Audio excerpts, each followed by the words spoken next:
ইকম ড্রাইভের মাধ্যমে রিটার্ন পার্সেলগুলো খুব সহজেই রেকর্ড রাখা যায়। তো অনেকে প্রশ্ন করে থাকেন যেইসব পার্সেল পার্সিয়াল রিটার্ন হয়ে থাকে, অর্থাৎ একাধিক প্রোডাক্ট দেওয়া হলে কাস্টমার অনেক সময় একটা রিসিভ করে, একটা ফেরত দিয়ে দেয়, একটা রিটার্ন করে দেয়। তো সেক্ষেত্রে আপনারা সেই রিটার্নগুলোকে, সেই পেন্ডিং রিটার্নগুলোকে কিভাবে ম্যানেজ করবেন? তো এখানে আমরা একটি পার্সেল দেখতে পাচ্ছি যেখানে ২ টি কোয়ান্টিটি। আমি যদি এখানে 3 ডটে ক্লিক করি, আমি এখানে মার্ক অ্যাজ ডেলিভার্ড এবং রিটার্ন ২ টি অপশন পাবো।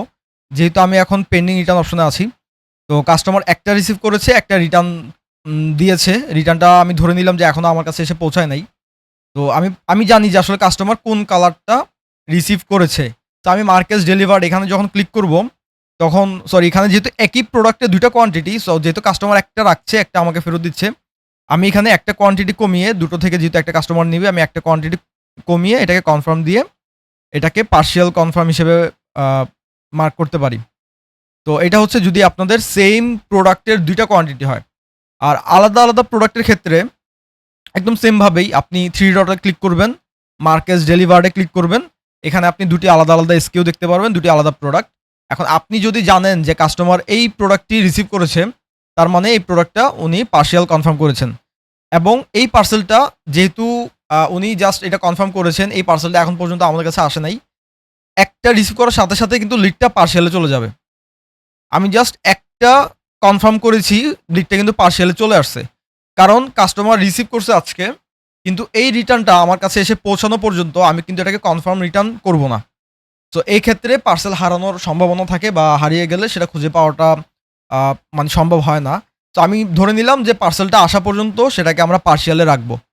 এবং যেদিন পার্সেল আমার কাছে এসে পৌঁছাবে, ইনভয়েসটা চেক করে আমি পার্সিয়াল এই অপশন থেকে 3 ডটে ক্লিক করব। এখান থেকে রিটার্ন এ ক্লিক করব। যেহেতু রিটার্নটা কনফার্ম হচ্ছে, আমি আমার প্রোডাক্টটা বুঝে পাওয়ার পর আমি এটাকে রিটার্ন অল ক্লিক করার সাথে, সাথে এটা কিন্তু পার্সিয়াল থেকে চলে গিয়ে কনফার্ম রিটার্ন এ চলে আসবে। কনফার্ম রিটার্ন এ চলে আসবে।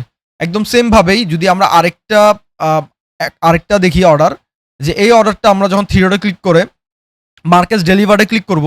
আসলে এখানে ৪ টা প্রোডাক্টের মধ্যে আমি ধরে নিলাম যে কাস্টমার আসলে একটা ডেলিভারি নিয়েছেন এবং ৩ টা উনি রিটার্ন করছেন। তো সেক্ষেত্রে যেটা কাস্টমার রিসিভ করেছে, আমি সেটাকে পার্সিয়াল কনফার্ম এ ক্লিক করব এবং সাথে, সাথে কিন্তু পার্সেলটা আমার পার্সিয়াল এ চলে যাবে। তো পার্সিয়াল এ চলে আসার পর আমি সেম ভাবে ওয়েট করব যতদিন পর্যন্ত বাকি রিটার্ন গুলো আমাদের কাছে না এসে পৌঁছায়। তো যেদিন পার্সেলটা আমাদের কাছে এসে পৌঁছাবে, ইনভয়েসটা দেখে আমি এটাকে 3 ডটে ক্লিক করে রিটার্ন এ ক্লিক করে দেন এখান থেকে আমি ৩ টাকে চাইলে রিটার্ন করতে পারি। অথবা যদি আমার মনে হয় যে না, কাস্টমার আসলে ২ টো প্রোডাক্ট রিসিভ করেছে, তাহলে আমি সেম ভাবে ক্লোজ এ ক্লিক করে মার্ক অ্যাজ ডেলিভার্ড এ গিয়ে যে পার্সেলটা কনফার্ম করেছে সেটাকে আমি কনফার্ম দিয়ে এই পার্সেলটাকে আসলে রিসিভ করতে পারি। তো এইভাবে আমার পার্সিয়াল রিটার্নের একটা হিসাব থাকবে, রিটার্ন পার্সেলের একটা হিসাব থাকবে, পেন্ডিং এর একটা হিসাব থাকবে। সো এইভাবে যখন আমি প্রত্যেকটা স্ট্যাটাস ঠিকভাবে মেইনটেইন করব, ইনশাআল্লাহ আমাদের পার্সেল হারানোর সম্ভাবনাটা অনেকটাই কমে যাবে।